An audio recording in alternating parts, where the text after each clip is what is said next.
اور interim Taliban government کی طرف سے درخواست کی گئی، جھنڈے لہرا پہلے اٹیک کرتے ہیں پھر جھنڈے لہرا دیتے ہیں، بعد میں کہتے ہیں ہم نے درخواست بھی نہیں کی تھی جنگ روکنے کی، اور اس وقت کیا صورتحال ہے؟ دیکھیے اس وقت میرے خیال میں صورتحال وہی ہے، جو ڈیڈ لائن تھی سیز فائر کی وہ 6 بجے ختم ہوگی 48 گھنٹوں کے بعد، اور اس کے بعد یہ دیکھنا ہوگا. پاکستان نے تو اناؤنس کر دیا ہے کہ اگر افغانستان چاہتا ہے تو سیز فائر جو ہے اس کو ایکسٹینڈ کیا جا سکتا ہے. اس وقت اطلاعات ہیں کہ دوحہ میں قطر گورنمنٹ نے ثالثی کی آفر کی ہے، اور وہاں دونوں فریقوں کو جو ہے وہ انوائٹ بھی کیا ہے. کچھ اطلاعات افغانستان سے یہ آ رہی ہیں کہ افغانستان کا ایک وفد جو ہے وہ قطر جائے گا. سب سے اہم ایشو یہ ہے کہ پاکستان کی جو کنسرنز ہیں، جو دہشت گردوں کے ٹھکانے ہیں، بی ایل اے کے ہیں، کالعدم ٹی ٹی پی کے ہیں، دوسرے ایسے دہشت گرد گروپ ہیں، ان کے خلاف کیا ایکشن لیتا ہے افغانستان، لے رہا ہے یا نہیں لے رہا، یہ ایک بڑا سوال ہے. دوسرا جو پاکستان کا کنسرن ہے وہ ہے کابل طالبان کا انڈین پراکسی کے طور پہ کام کرنا اور ہندوستان کے ساتھ بڑی قربتیں. یہ دو تین چیزیں ایسی ہیں جس کے اوپر پاکستان کو بہت زیادہ جو ہے نا وہ ظاہری بات ہے پریشانی بھی ہے. ہمیشہ ویسٹرن بارڈر کو استعمال کیا ہے انڈیا، اور اس کے جو پراکسیز ہیں B L A, B R A, T T P, اور اب تو ہم کہہ سکتے ہیں کہ ٹی ٹی اے جو ہے یا جو طالبان ہے افغان طالبان، وہ بھی اس تمام نیکسس کا حصہ ہیں اور ویزیبلی نظر آ رہا ہے. اس سے پہلے تو شاید وہ ڈھکی چھپے الفاظ میں بات کرتے تھے، لیکن اب تو جس طریقے سے پاکستان کی سرحدوں پر حملے کیے جا رہے ہیں، دہشت گردوں کو جو ہے پروموٹ کر کے لایا جا رہا ہے، ان کو کور فراہم کیا جا رہا ہے، تو اس سے بالکل واضح ہے کہ افغان طالبان کا جو ایجنڈا ہے وہ صرف افغانستان تک جو ہے وہ محدود نہیں ہے. جو آئیڈیالوجی ٹی ٹی پی اور دوسرے دہشت گرد گروپ لے کے چل رہے ہیں، جیسے ای ٹی آئی ایم، جو کہ جس کو تحریک ترکستان اسلامک پارٹی کا نام بھی دیا گیا ہے، جو ماڈرن ان کی کمبائنڈ تحریک ہے، جو چائنا میں اس قسم کے نظام کے لیے کوشش کر رہے ہیں. آئی ایم یو جو ہے وہ سینٹرل ایشین ریپبلکس میں ایسی بات کر رہے ہیں. تو میرے خیال میں اب یہ دیکھنا ہوگا کہ یا تو افغان طالبان جنہوں نے دوحہ ایگریمنٹ کے تحت اپنی سرزمین استعمال کرنے کی اجازت نہیں دینی تھی، وہ اس وعدے پہ قائم نہیں ہے. دہشت گرد گروپوں کو وہ بڑا اوپنلی پروٹیکٹ کر رہے ہیں. دیکھیے جولائی 2024 میں ایک report United nation security council میں سبمٹ کی گئی تھی، جس کے صفحہ نمبر 12 پہ بڑا کلیئرلی لکھا ہے کہ تقریباً 8-9 صوبے افغانستان کے، جن میں زابول ہے، ارزگان ہے، فرا ہے، کندہار ہے، پکتیا، پکتیکا، کنڑ، یہاں پہ دہشت گردوں کے بہت بڑے بڑے مراکز موجود ہیں، جن میں القاعدہ ہے، آئی ایس اب کے ہے، شاہ صاحب میں ٹی دوبارہ ٹی آپ پی کی ہے. طرف آؤں گی، اور جی جی آنے والے وقت میں اگر یہ ایسکلیٹ ہوتا ہے خدا نخواستہ تو اسٹریٹجی کیا ہونی چاہیے، اس پہ بھی بات کریں گے. ارشد صاحب آپ بتائیے گا، پاکستان نے سیز فائر کیا، سیز فائر کا فائدہ اٹھا کے کچھ پھر ملیٹنٹس آئے، بارڈر کراس کر کے 40 سے 50 خوارج کو پھر مارا گیا. کیا آگے متوقع ہے، کیا کرنا چاہیے؟ کسی تھرڈ پارٹی سے میڈیشن بھی کروائیں، لیکن طالبان خود کہتے ہیں کہ اتنا پورس بارڈر ہے، ہم کہاں سے پروٹیکٹ کریں، ان کے پاس ان کی اپنی ریزنز ہیں، اب جب وہاں جا کے کام کریں. امیڈیٹلی شارٹ ٹرم سولوشن کیا ہو سکتا ہے اس سب کو روکنے کے لیے؟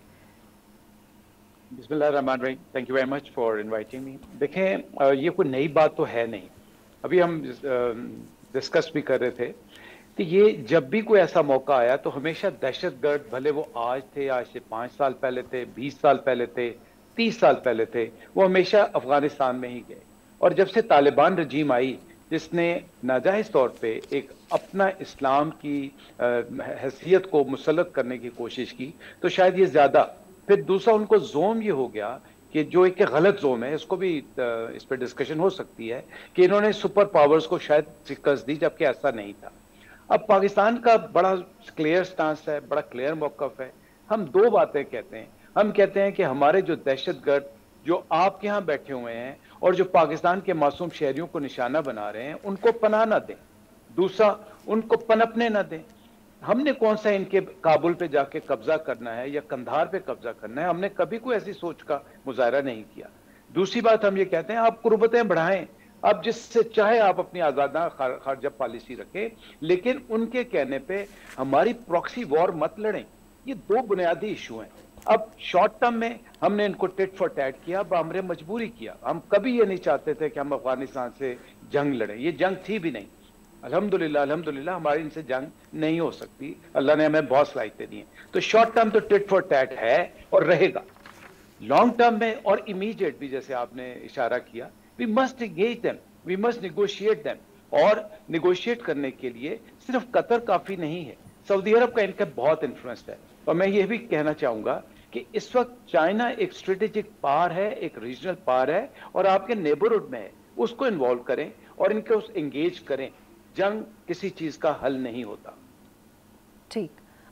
شرائع صاحب, سراج الدین حقانی نے 2 دن پہلے ایک ایونٹ میں کہا اور انہوں نے امیر خان متقی کو کرٹیسائز کیا, تو جو افغانستان میں انٹرنل رفٹس ہیں, چاہے وہ ایتھنک ہیں, کلچرل ہیں, پولیٹیکل ہیں, یہ طالبان کی پوزیشن کو ویک کر سکتے ہیں؟ کیونکہ پہلے جو حقانیز تھے وہ بیک ڈور ڈپلومیسی میں زیادہ کردار ادا کرتے رہے ہیں, پاکستان سے بھی ان کے ریزنیبل تعلقات رہے ہیں, لیکن اب ہم دیکھ رہے ہیں کہ کم سپین میں ایک رد عمل آیا ان کی طرف سے. دیکھیں, میرے خیال میں اس وقت اگر ہم ریئلسٹک اور زمینی حقائق کو دیکھیں تو اس میں افغانستان کے اوپر ایک جو قندھار گروپ ہے طالبان کا, وہ مکمل طور پر مسلط ہے, اور اس میں کوئی دوسری رائے نہیں ہے کہ یہ ایک انٹرم سیٹ اپ تھا جو کہ امریکہ اور اس کے اتحادیوں نے اپنی جان چھڑانے کے لیے افغانستان میں امپوز کیا, اور اس کے بعد ان کو ایک یہ ڈیمانڈ بھی رکھی دوحہ ایگریمنٹ کے اندر کہ آپ ایک لارجر نیشنل گورنمنٹ کے لیے کام کریں گے. اس وقت اگر آپ دیکھیں انٹرنل رفٹ نہیں, بہت بڑا رفٹ ہے. سراج الدین حقانی صاحب بالکل سائٹ پہ ہیں, گلبدین حکمت یار ان کو بالکل سائٹ پہ رکھا گیا ہے. سراج الدین حقانی وزیر داخلہ ہیں, لیکن ان کے نیچے ملا یعقوب کی شکل میں جو طالبان سپریم لیڈر ہے ہیبت اللہ خند, ان کا قریبی ساتھی ملا یعقوب جو ہے وہ ڈپٹی وزیر داخلہ ہے. اٹ مینس کہ تمام کنٹرول ان کے پاس ہے. دوسرا دیکھیں, جو ناردرن پارٹ کے جتنے بھی مجاہدین لیڈر تھے وہ کسی بھی لحاظ سے اس حکومت کا حصہ نہیں ہے.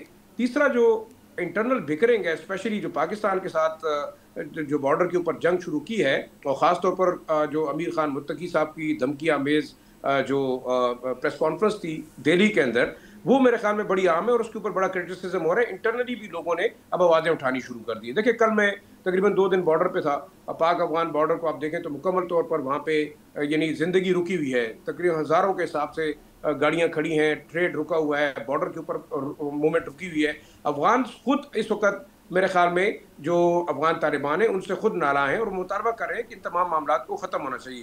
دیکھیں, اہم ایشو یہ ہے اس وقت جس طریقے سے افغان طالبان کے پاس کوئی نیریٹو نہیں ہے, نہ ان کے پاس کوئی ڈیولپمنٹ ہے, نہ ان کے پاس کوئی اپنی قوم کی خدمت کے لیے کوئی ایجنڈا ہے, تو لے دے کہ یہ ڈیورن لائن کا ایشو اور بارڈر کا ایشو اٹھایا جا رہا ہے, کیونکہ اس سے شاید وہ ایک انٹرنیشنل ایرینا کے اندر اپنے آپ کو دیکھ رہے ہیں. لیکن جس طریقے سے میرے خیال میں یہ 20 گھنٹے کی لڑائی کے بعد جو حالات ہیں, میرے خیال میں اب ان کو خود بھی احساس ہو رہا ہے کہ بہت بڑی غلطی ہوئی ہے. اور جیسے ایئر مارشل صاحب کہہ رہے تھے, پاکستان اور افغانستان 2 پڑوسی ہیں, ان کو ہم بدل نہیں سکتے. بڑے اہم یہاں اس خطے کے ممالک ہیں.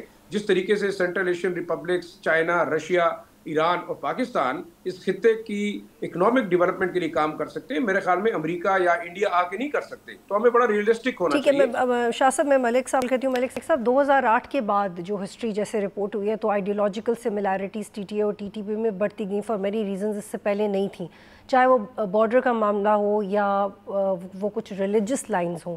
لیکن اب دونوں اگر اپنی آئیڈیولوجیکل سملیرٹی کو ڈیفینڈ کرتے ہیں تو کیا اس میں بھی ڈائلاگ کی گنجائش بچتی ہے؟ کیونکہ جب تک یو ایس پل آؤٹ نہیں ہوا تھا پھر بھی افغان طالبان کے پاس ایک ریشنل تھا, اب تو کچھ نہیں ہے ان کے پاس. میں آپ کی بات سے پہلے چھوٹا سا بات کرنا چاہوں گا شاہ صاحب کی بات کو آگے بڑھاتے ہوئے, کہ دیکھیں, کام ہم نے ہی کرنا ہے, ملاقاتیں ہم نے ہی کرنی ہیں, سلوشن ہم نے نکالنے ہیں. تو علاقائی سالمیت کے لیے علاقائی پاورز کو ہی لے کے آئیں, امریکہ یا اور کسی کا رول نہیں بنتا. جو آپ کا سوال ہے, میں بڑے احترام کے ساتھ یہ کہنا چاہوں گا کہ قوموں کی زندگی میں وہ وقت آ جاتا ہے جب آپ کو سچ بولنا پڑتا ہے. میں بڑے احترام کے ساتھ کہوں گا کہ یہ کون سے اسلام کی بات کرتے ہیں؟ کیا وہ اسلام جس میں مذہبی آزادی نہیں ہے؟ کیا وہ اسلام جس میں انہی کی تعریف کے مطابق عورتوں کا کوئی رول نہیں ہے؟ کیا وہی اسلام جس میں بے گناہوں کو شہید کیا جاتا ہے؟ کیا وہی اسلام جس میں رواداری کو مغربیت سمجھا جاتا ہے؟ کیا اللہ تعالیٰ نے اور اللہ کے پاک رسول صلی اللہ علیہ وسلم نے جب اقرا کو پڑھا تو کیا وہ صرف زبانی پڑھنے کو تھا, یا حفظ کرنے کو تھا, یا سمجھ کو کرنے کا تھا؟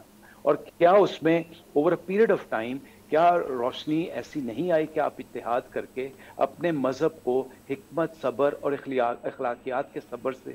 تو میرے خیال میں تو اس بیانیوں کو ہی مسترد کرتا ہوں جس میں انسان کی کوئی حیثیت نہیں.